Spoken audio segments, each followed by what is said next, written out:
A Bíblia diz no livro de Gênesis, no capítulo 14, nos versículos de 1 a 24.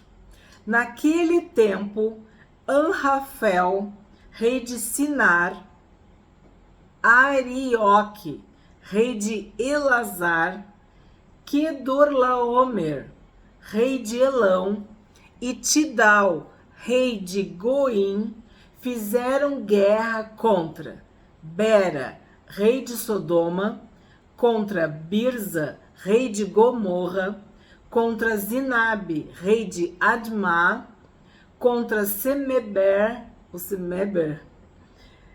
rei de Zeboim, e contra o rei de Bela, também chamada de Zoar. São vários nomes, né? E eu fiz um resumo, assim, para tu entender. Não sei como é que tá na tua Bíblia, mas na minha tá escrito assim: guerra de 4 reis contra 5. Então, vou recapitular, só para tu entender. Anrafel de Sinar, Arioque de Elazar, Quedorlaomer de Elão e Tidal de Goim fizeram guerra contra Bera de Sodoma, Birza de Gomorra, Sinabe de Admá, Semeber de Zeboim e Bela de Zoar. Então, por isso que diz guerra de 4 reis contra 5 reis, tá? 3. Todos estes se ajuntaram no vale de Sidim, onde fica o Mar Salgado. Mar Salgado seria o Mar Morto, tá? Que nessa época estava identificado como Mar Salgado, que é o Mar Morto, que tem uma quantidade muito alta de sal. Vamos continuar. 4. Durante 12 anos serviram Quedorlaomer, porém no 13º eles se rebelaram. Então, por 12 anos eles foram subjugados. E no 13º ano, né, depois de 12 anos, eles se rebelaram, se revoltaram. 5. No 14º ano veio Quedorlaomer e os reis que estavam com ele e derrotaram os Refaíns em Asterote Carnaim, e os Uzins em An, e os Emins em Savé-Kiriataim, e os Oreus no seu monte Seir, até El-Parã, que está junto ao deserto.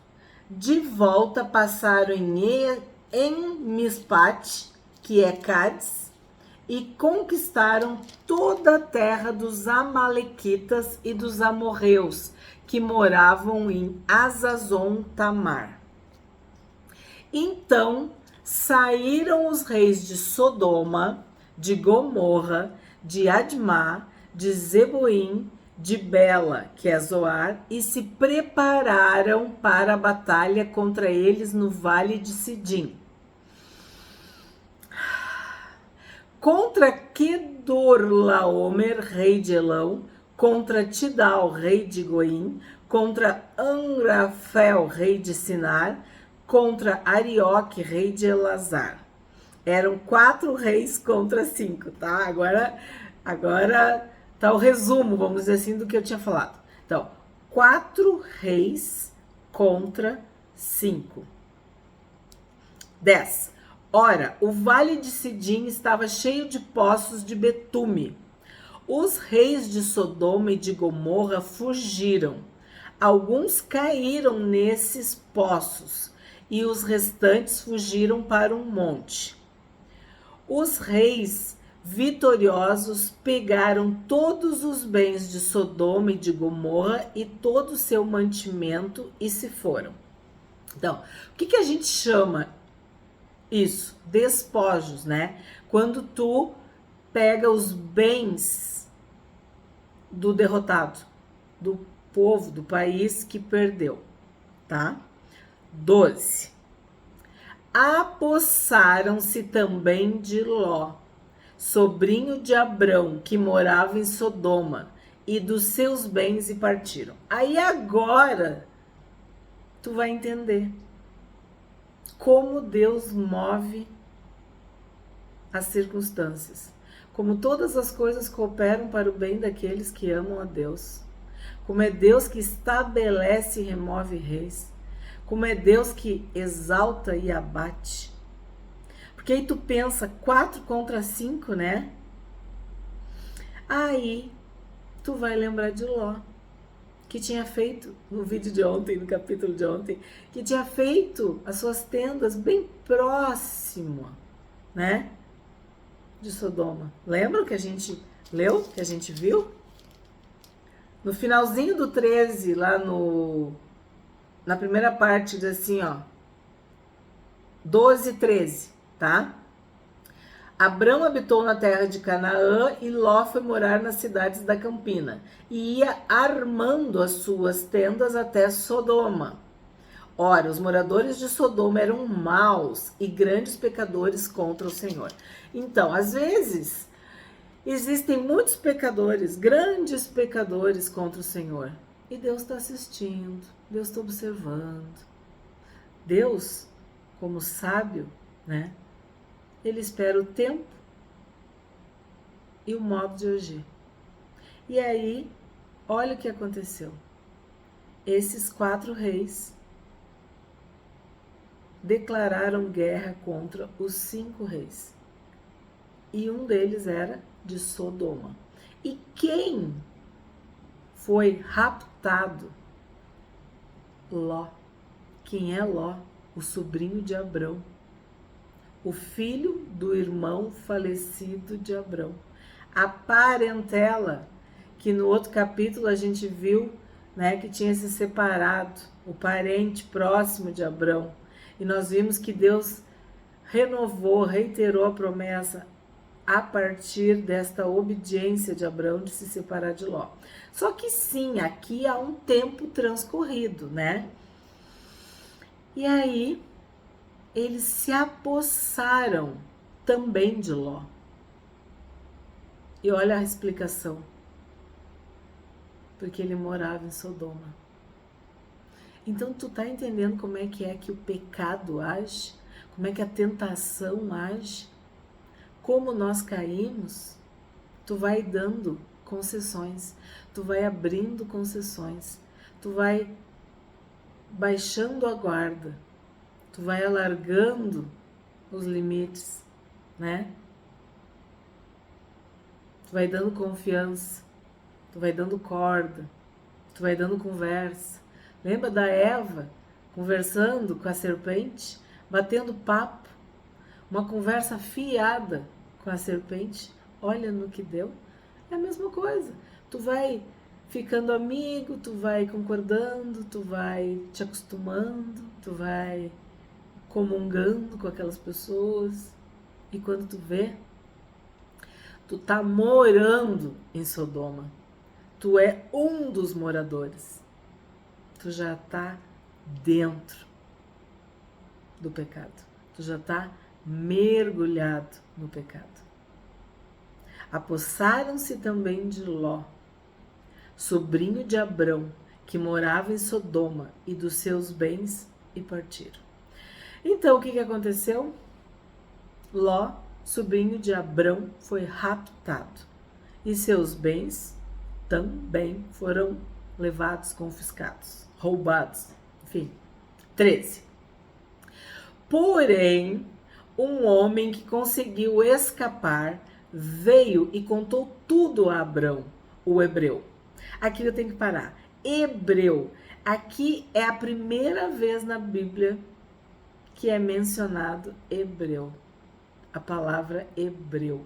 E aí tu lembra quando eu disse para vocês prestarem atenção nos filhos, nos descendentes de Eber, que os descendentes de Eber, esta palavra Eber era uma raiz, era uma palavra que indicava né, de uma forma primitiva, a palavra hebreu. Ah, lá os filhos de Éber, ah, lá os hebreus. Então, aqui está esta menção. Abrão, o hebreu.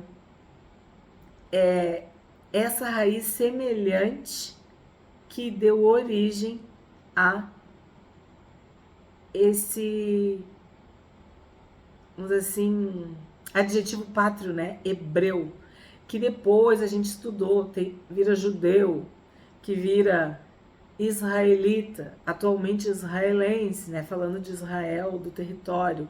A gente viu também semitas. Todas essas palavras, esses adjetivos pátrios indicam o povo de Deus. Semita, hebreu, judeu, israelita e atualmente, né, os israelenses, que são os que moram, que vivem, que estão em Israel, que são descendentes, né, que são da nação de Israel, que vivem no território. Mas é interessante tu ver a evolução dos termos, e a gente estudou sobre os judeus, sobre o Judá, enfim. E aqui é a primeira menção bíblica para hebreus. No caso, aqui é hebreu no singular, porque se refere a Abrão. Ó. Porém, um homem que conseguiu escapar veio e contou tudo a Abrão, o hebreu.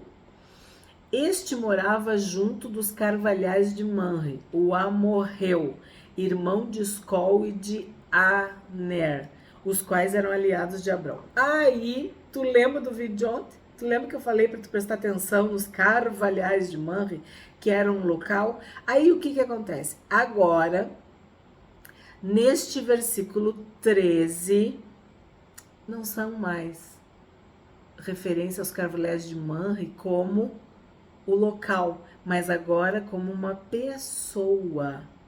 Ó, Manre é o amorreu, que era irmão de Escol e Aner, os quais eram aliados de Abraão.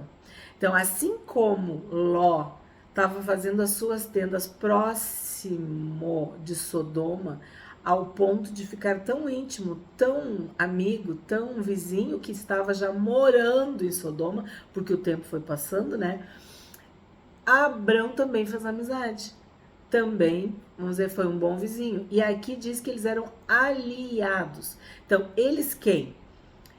Manre, que agora aqui é uma pessoa, né? Que quer dizer forte. Então, Abrão tinha um amigo forte, um aliado forte. Escol, cacho de uvas. Nós sabemos que a uva, a videira, né, simboliza prosperidade, fartura, abundância. Então, o Escol deveria ser alguém rico, próspero, que era amigo de Abrão. E Aner, jovem. Vigor. Lembra que a gente fez essa associação? Então, tudo isso simboliza que Abrão estava cercado de pessoas fortes, ou que tinha, né, força, juventude e prosperidade. Tu tá entendendo? Isso quer dizer o quê? Qual é a tradução disso? Bênção.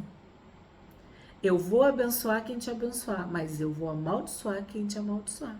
Seja tu uma bênção, seja uma bênção. Então, Abrão estava prosperando e os seus aliados, os seus amigos eram prósperos, jovens e fortes. É o que a gente consegue aprender, né? Aprender, entender do significado desses nomes, tá? E o fato deles serem aliados de Abrão. 14.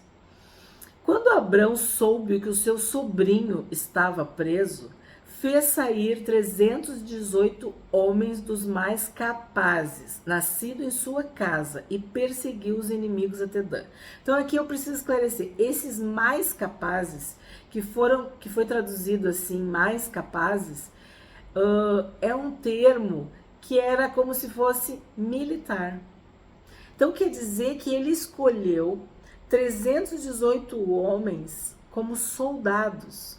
Eles eram mais capazes no sentido de força militar. E aí vem a referência: jovem, próspero, forte. mas habilitados, capacitados, como um exército. E esse número é muito sugestivo, né? 318. Vocês lembram de um outro 318 que também era um exército? Que era os valentes de Gideão, né? Que é bem interessante isso. Vou repetir. 14. Quando Abraão soube que o seu sobrinho estava preso, fez sair 318 homens dos mais capazes, nascidos em sua casa, e perseguiu os inimigos até Dan. E de noite, Abrão dividiu os seus homens em grupos, derrotou os inimigos e os perseguiu até Obá, que fica ao norte de Damasco. Então, esse exército de 318 homens capazes, ou soldados militares, eles resgatam Ló e seus bens. Eles perseguem os inimigos. Só que eles têm uma estratégia para dar conta disso. A estratégia de ataque foi à noite. Eles conseguiram esta vitória porque atacaram os inimigos à noite. Olha que lição. E de noite, Abrão dividiu os seus homens em grupos, derrotou os inimigos e os perseguiu. Então isso mostra a bênção do Senhor com Abrão. A capacidade de se organizar, de mobilizar, de agir. Me lembra Davi. E venceu. 16. Trouxe de novo todos os bens e também o seu sobrinho Ló, os bens dele e ainda as mulheres e o povo. Então significa o quê? Que ele trouxe tudo de novo. Como diz naquela passagem de Davi em Ziclag, nem uma unha se perdeu, né? Não ficou uma unha no território dos inimigos. Trouxe de novo todos os bens e também o seu sobrinho Ló, os bens dele e ainda as mulheres e o povo. Certo? Então, aqui a gente vê o resgate de Ló. Quem que foi salvar o parente, proteger o parente? Abrão. 17. Quando Abrão regressava, depois de derrotar Quedorlaomer e os reis que estavam com ele, o rei de Sodoma foi ao encontro dele, no vale de Savé, que é o vale do rei. E Melquisedeque, rei de Salém, trouxe pão e vinho. Ele era sacerdote do Deus Altíssimo. Então, assim, ó, nós temos aqui dois reis. O rei de Sodoma e o rei de Salém, Melquisedeque. Nós precisamos prestar bastante atenção no que simboliza cada um deles. Nós poderíamos falar do rei deste mundo e do rei espiritual, de Jesus, tá? Eu preciso que vocês prestem atenção em Hebreus capítulo 7. Que tu dê uma olhada, pausa o vídeo, vai lá em Hebreus 7. Nós já temos estudado isso, este capítulo, que fala sobre Melquisedeque.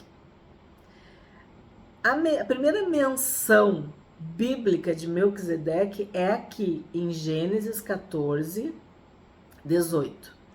E Melquisedeque, rei de Salém, trouxe pão e vinho.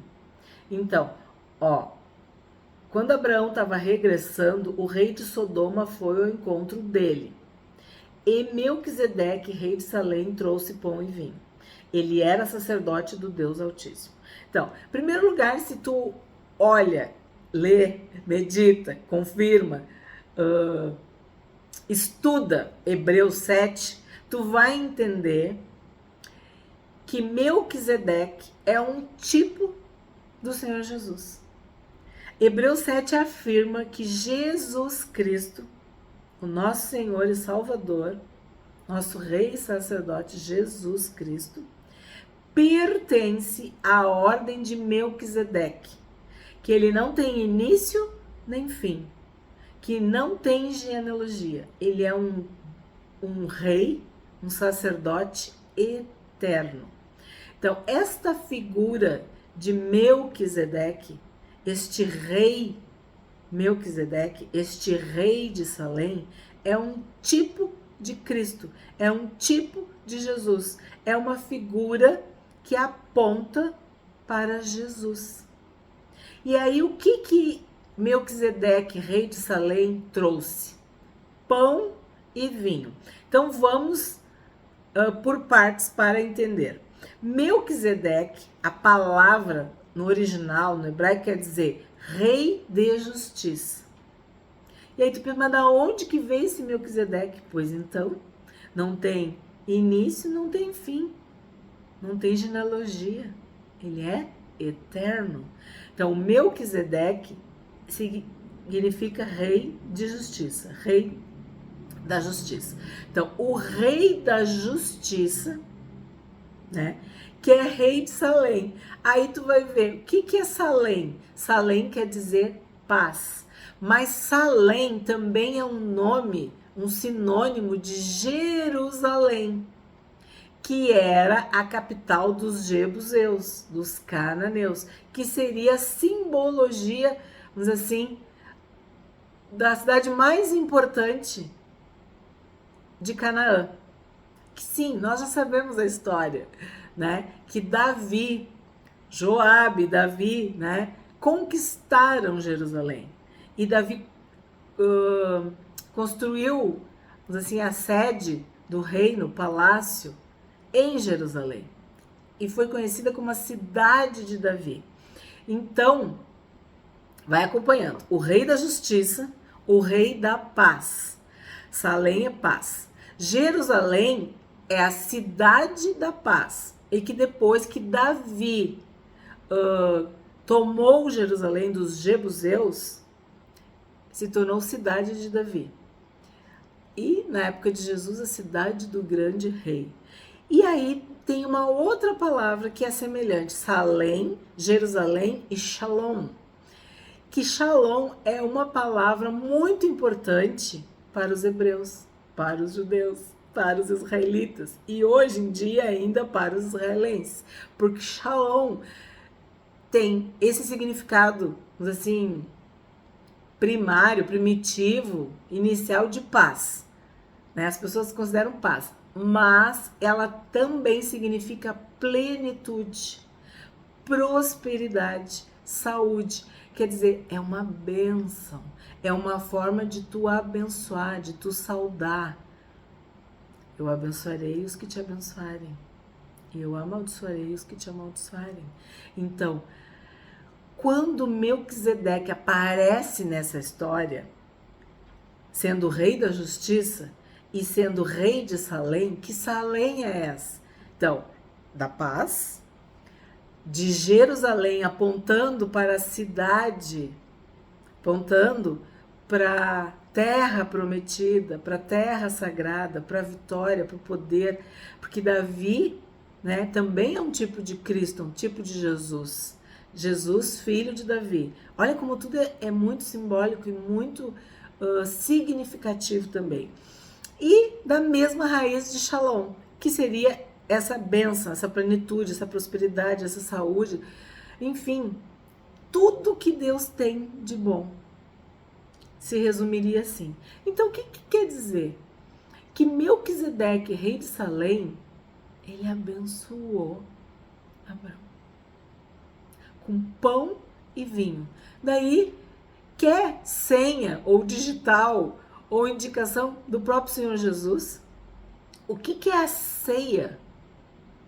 A ceia a gente não come o pão e bebe o vinho? Não é? Quem se alimenta, quem de mim se alimenta, por mim viverá? O sangue de Cristo que nos perdoa, nos limpa de todo pecado? Então, Jesus aparece para Abrão e lhe oferece pão e vinho. O seu corpo, a sua vida, o seu sustento. O que o vinho é? Simboliza o cálice, o sangue? Sim, mas o vinho na Bíblia também simboliza alegria, salvação. E tudo isso que eu acabei de citar, a paz, a justiça, a plenitude, a prosperidade, a saúde. E aí, por extensão, a vida eterna. Então, esta presença de Melquisedeque, rei de Salém, trazendo pão e vinho, que era sacerdote do Deus Altíssimo, é a presença do Senhor Jesus. É um tipo do Senhor Jesus. Por favor, leia Hebreus 7, que vai ficar muito claro e bem explicado. E nós já estudamos esse capítulo também.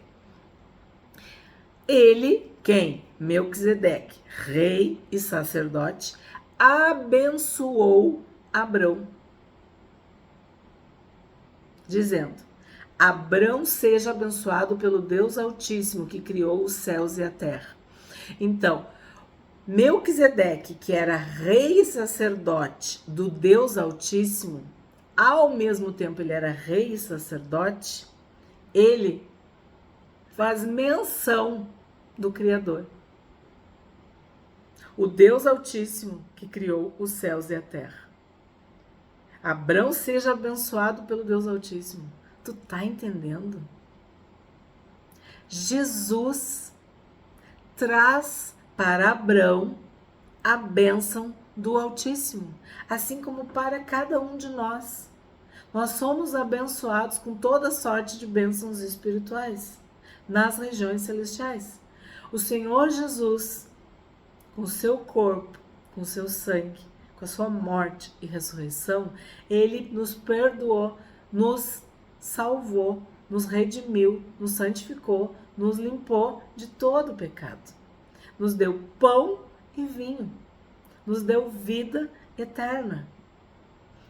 20. E bendito seja o Deus Altíssimo que entregou os adversários de você nas suas mãos. Então, sim, a bênção do Senhor é que enriquece, a bênção do Senhor é que prospera, a bênção do Senhor não causa desgosto, não acrescenta dores. Nós somos abençoados. Então, Melquisedeque, rei de Salém, trouxe pão e vinho.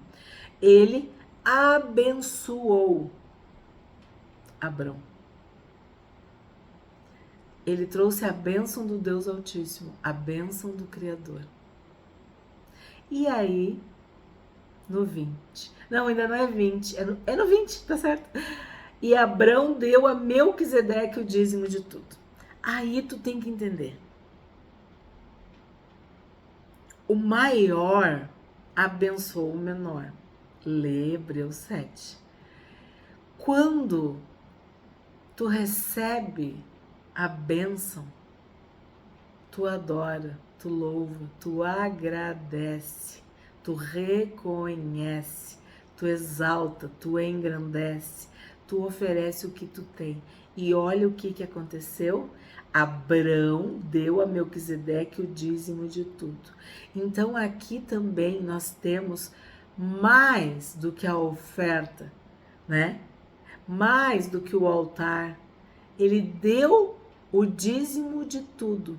E aí tu pensa, tudo que Abrão tinha, ele era rico. A gente viu camelo, jumento. Vamos ver se a gente lembra que a gente estudou tudo que ele recebeu. Vamos ver.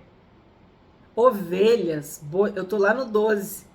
Ovelhas, bois, jumentos, camelos, jumentas, né? Prata, ou tudo a gente viu, já citando as riquezas, os bens de Abrão. E de tudo ele deu dízimo para Melquisedeque. E aí a gente lembra de Abel, as primícias para Deus, a honra para Deus. E Deus se agradou de Abel e da sua oferta. Então, Jesus, o rei Melquisedeque, o sacerdote, rei e sacerdote, que abençoou Abrão com todas as bênçãos, do Deus Altíssimo, Criador, recebe o dízimo, recebe o louvor, a gratidão, a oferta. Aí, tu não pode esquecer que ele tinha encontrado o rei de Sodoma, lá no 17. O rei de Sodoma foi ao encontro dele. Aí tem essa bênção, que é o encontro com Melquisedeque, a bênção. E aí, olha o que acontece no 21. Então o rei de Sodoma disse a Abrão: dê-me as pessoas e fique com os bens para você. Aí eu te falei de tu pensar num rei de Deus, né? E um rei da terra. Ou um rei do bem e um rei do mal. Lembra que eu falei? Sodoma. Agora nós vamos ter a antítese do rei Melquisedeque. Totalmente diferente. É tipo assim, ó, cai na realidade, agora voltou para a terra. Eu tenho falado para vocês que sempre tem esse conflito, né? Abraão tá caminhando em direção à vontade de Deus, tá fazendo a vontade de Deus, tá mudando as suas tendas, tá fazendo aquilo que Deus quer. E aí vem sempre as ruínas, né? Vem sempre a tentação, vem sempre uma prova, um teste para ele. Às vezes ele passa, às vezes ele roda. E outras vezes ele fica em recuperação. Então olha o que aconteceu aqui. O rei de Sodoma disse a Abrão: dê-me as pessoas e fique com os bens para você. Isso é uma tentação, né? É uma provação, é um teste. E além do que, é uma grosseria, é uma estupidez, é uma ingratidão, é uma desonra. Porque Abrão salvou. Tudo bem que o objetivo maior era resgatar Ló, né? Tudo bem, a gente entende, a gente sabe que a motivação maior de Abrão era que o seu sobrinho tinha sido raptado e ele queria resgatar Ló. Ok, mas o rei era mau, o rei era pecador e era baixo, porque ele foi ingrato, foi grosseiro, foi desonroso o jeito que ele falou com Abrão. Dê-me as pessoas e fique com os bens para você. Como dizer assim, ai, sabe? 22. Mas Abrão lhe respondeu: juro pelo Senhor, o Deus Altíssimo, que criou os céus e a terra. Aí tu vê que ele acabou, né, de dar o dízimo para o Deus Altíssimo, Criador dos céus e da terra. E ele jura pelo Senhor, o Deus Altíssimo, que criou os céus e a terra, que nada tomarei de tudo que é seu, nem um fio, nem uma correia de sandália, para que você não diga: fui eu que enriqueci Abrão. Aí me lembra aquele versículo: não por força nem por violência, mas pelo meu espírito.